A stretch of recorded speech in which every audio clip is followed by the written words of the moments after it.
हरिः ॐ ॐ गणानां त्वा गणपतिगुं हवामहे कविं कवीनामुपमस्रवस्तमं ज्येष्ठराजं ब्रह्मणां ब्रह्मणस्पत आनशृण्वन्नोतिभिः सीदसाधनम् ॐ श्रीमहागणाधिपतये नमः। प्रणो देवी सरस्वती वाजेभिर्वाजिनीवती धीनामवित्र्यवतु वाग्देव्यै नमः। हरिः ॐ मातृदेवो भव पितृदेवो भव आचार्यदेवो भव अतिथिदेवो भव। ओम नमो श्री शंकर भगवत्पाद जगद्गुरुवे नमः। ओम नमो भगवते रामानुजाय नमः। अभ्रमं भंगरहितं अजडं विमलं सदानन्दतीर्थम् अतुलं भजे तापत्रयापहं वादिराजगुरून् वन्दे हयग्रीवपदाश्रयान्। वादिराजकेसरिणे नमः। पूज्याय राघवेन्द्राय सत्यधर्मरताय च भजतां कल्पवृक्षाय नमतां कामधेनुवे। ॐ व्यासाय विष्णुरूपाय व्यासरूपाय विष्णवे ॐ नमो श्रीवेदव्यासभगवाने नमः। डियर फ्रेंड्स, ॐ नमो नारायणाय, ॐ నమః శివాయ. ఇవి రెండు అతి పవిత్రమైన అష్టాక్షరి పంచాక్షరి మంత్రాలు. ఈ రెండింటిని సదా సర్వదా మనం జపిస్తే మోక్షం కలుగుతుంది అని పురాణాలు తెలుపుతున్నాయి. ఈ నారాయణాయ అనేటటువంటి అష్టాక్షరి మంత్రంలో నుంచి రా అనే పదము, నమః శివాయ అనే పంచాక్షరిలో నుంచి మా, ఈ రెండు జోడించి రామ అనే శబ్దాన్ని, నామాన్ని తీసుకున్నారు. తీసుకుని ఆ శ్రీరాముల వారికి రామ అని నామకరణం గావించారు. సో రామ అనే పదము శివకేశవ తత్వాన్ని కలిగి ఉంది. నారాయణ అంటే నారాయణ మంత్రం, అది అక్కడ రాలేందే నారాయణుడు లేడు. నమశివాయ మా లేందే నశివాయ అవుతుంది. సో అవి రెండు జీవాక్షరాలు. ఈ జీవాక్షరాల కలయికే రామనామం. ఈ రామనామానికి శ్రీ అనే పదం చేర్చడం మూలాన, అక్షరం చేర్చడం మూలాన శ్రీరామ అవుతుంది. ఈ అక్షరం జోడించడం మూలాన శ్రీరామనామము తారక మంత్రం అవుతుంది. తారక మంత్రము అంటే భయాన్ని తొలగించేటటువంటిది అని. శ్రీరామ, ఈ మూడు,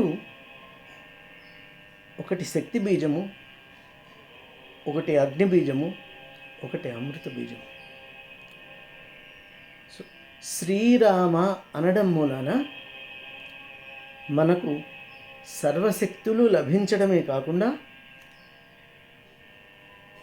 మన లోపల ఉన్న పాపాలు దురాలోచనలు ఇవన్నీ బయటికి పోయి బయట నుంచి ఎటువంటి చెడు ఆలోచనలు లోపలికి రానికుండా చేసేటువంటి మహత్తరమైన నామం శ్రీరామనామం.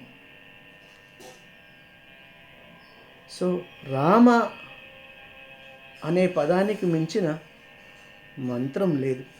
శ్రీరామ అంటే తారక మంత్రం. అది తారక మంత్రము కోరిన దొరికెను ధన్యుడనైతిని ఓరన్నా అంటాడు రామదాసు. సో ఈ తారక మంత్రము ఎల్లవేళలా ఎప్పుడూ మనల్ని రక్షిస్తూనే ఉంటుంది.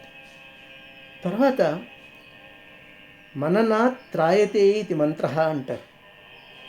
అంటే మనస్సులో ఎప్పుడూ మననం చేయబడేది మంత్రం. సో శ్రీరామ అనే మంత్రము మనస్సులో మనం ఎప్పుడు జపిస్తూ ఉంటే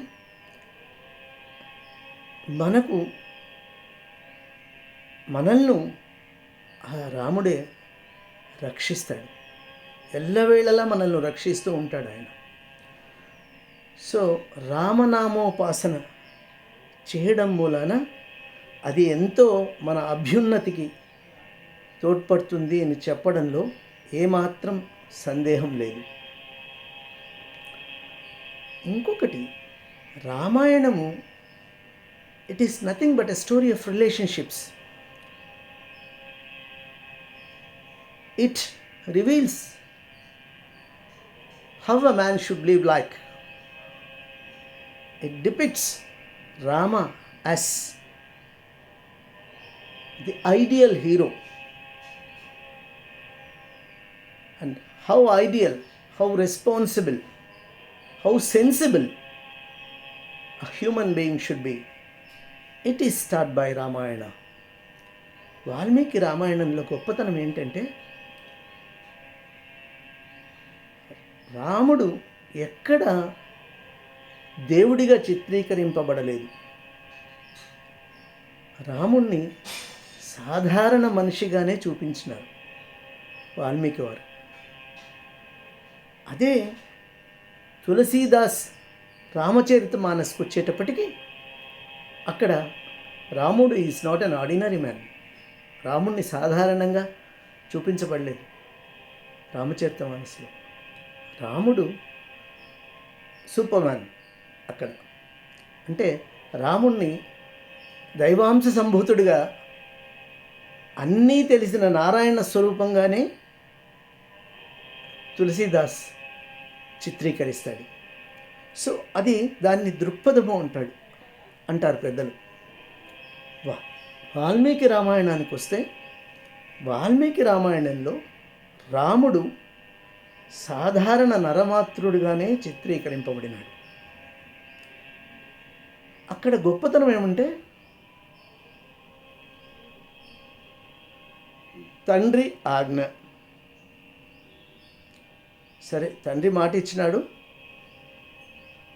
వనవాసానికి పోతానని బయలుదేరతాడు. ఆ తర్వాత అంటే కొడుకు అనేటటువంటి వాడు ఏ విధంగా ఉండాలి అనేది అక్కడ చూపిస్తాడు.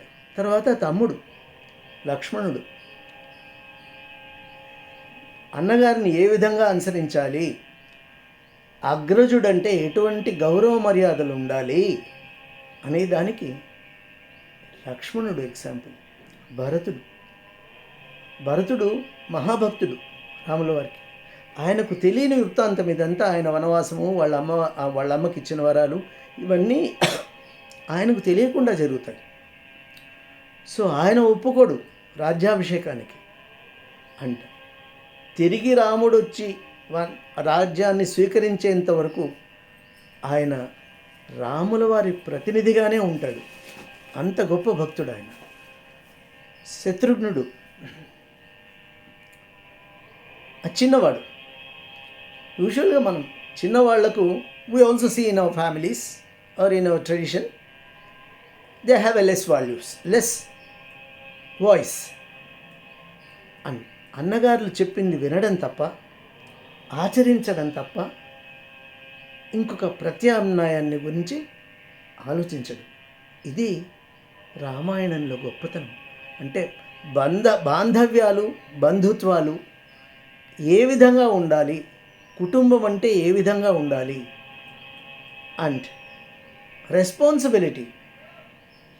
ఆయన వనవాసానికి పోయిన తర్వాత, సీతాపహరణం అయిన తర్వాత విలపిస్తాడు సీతను కోల్పోయినందుకు. సీతను భర్తగా ఆయన బాధ్యత ఏమి అంటే ఆమెను రక్షించి తీసుకురావాలి. సో దానికోసం ఆయన తాపత్రయపడతాడు. లక్ష్మణుడు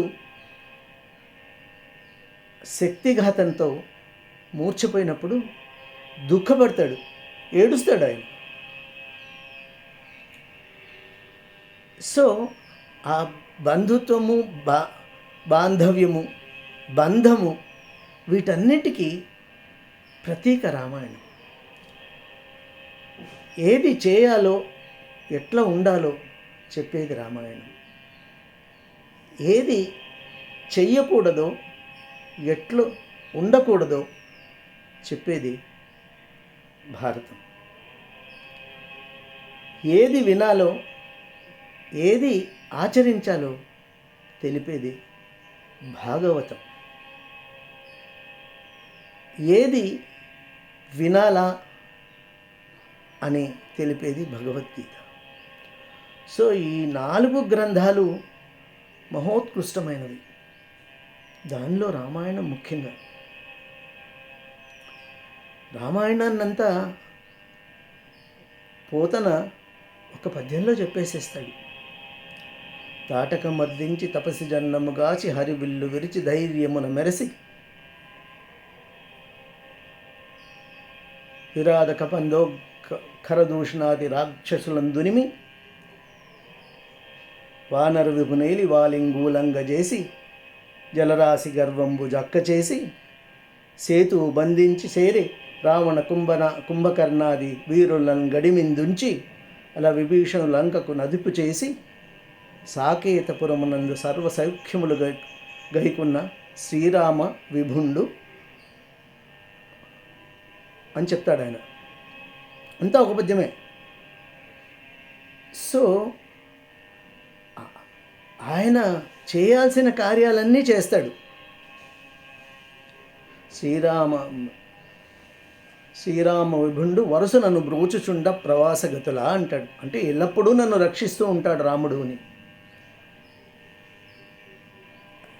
సో రామనామానికి ఉన్నంత ప్రాధాన్యత ఇంకా దేనికి లేదు. ఇంకొక విశేషం ఏంటంటే నామస్మరణలో కష్టపడాల్సిన పనేం లేదు. మనం రామ అనడానికి you need not have any industrious effort. Rama, Krishna, Govinda, Narayana, Shiva ఇలా అనడానికి మనమేమి కష్టపడాల్సిన పని లేదు. ఈజీగా వచ్చేది. అండ్ నియమానుసరణలు కూడా ఏం లేవు. సో మంత్రం చెప్పుకోవాలి, యజ్ఞం చేయాలి, యాగం చేయాలి, పూజ చేయాలి, దేవతార్చన చేయాలి అంటే దానికి కొన్ని నియమాలు ఉన్నాయి. కానీ నామస్మరణకు ఎటువంటి నియమాలు లేవు. ఎప్పుడైనా మనము ఏ వేళలో అయినా, ఎట్టి పరిస్థితుల్లో అయినా శ్రీరామ అనుకోవచ్చు. ఎనీ గాడ్ ఇన్ఫ్యాక్ట్ ఏదైనా సరే భగవన్నామస్మరణ చేయడానికి నిబంధనలు అంటూ ఏమీ లేవు. ఎప్పుడైనా మనము రామ అనుకోవచ్చు. సో ఈ తారక మంత్రమైనటువంటి శ్రీరామనామాన్ని సదా జపిస్తూ పుణ్య మార్గంలో నడిచి భగవంతుడికి చేరువయ్యే ప్రయత్నం చేద్దాం. అందుకే విష్ణు సహస్రనామంలో ఈశ్వరుడు చెప్తాడు పార్వతికి, శ్రీరామ రామ రామేతి రమే రామే మనోరమే సహస్రనామ తత్తుల్యం రామనామ వరాననే అంటాడు. అంటే శ్రీరామ రామ రామ ఇతి అంటే రమయితితే రామ అంటారు. అంటే తనలో తాను రమించేవాడు రాముడు అని, అంటే ఆనందస్వరూపుడు అని. సో శ్రీరామ రామ రామ అని ఎవరైతే 3 సార్లు భక్తిభావంతో తన్మయత్వంతో రామనామాన్ని జపిస్తారో ఆ జపించిన రామనామము సహస్రనామ తత్తుల్యం అంటే 1000 సార్లు భగవన్నామస్మరణ చేసిన దానికి సమానమవుతుంది అని అర్థం. సో అండ్ ఈశ్వరుడు ఎప్పుడూ రామనామాన్ని జపిస్తూ ఉంటాడు అని కొన్ని పురాణాలు తెలుపుతున్నాయి. అండ్ రాముల వారు కూడా ఈశ్వరుణ్ణి కొలుస్తారు. సో రామనామానికి ప్యారలల్ లేదు, ప్రత్యామ్నాయం లేదు. అండ్ సింపుల్గా అంటే 2 పదాలతో మోక్ష మార్గాన్ని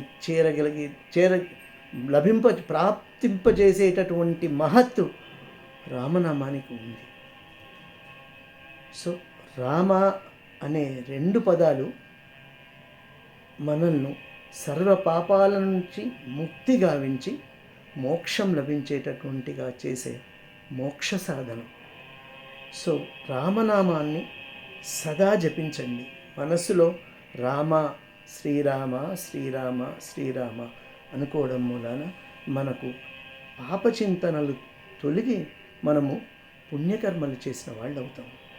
ఇది ఎప్పటికీ మనల్ని రక్షిస్తూ ఉంటుంది. సో రామనామాన్ని జపిద్దాం, అందరూ సుఖంగా ఉందాం. సర్వే జనా సుఖినో భవంతు. శ్రీరామ రామ రామ. ఓం నమో నారాయణాయ. Thank you.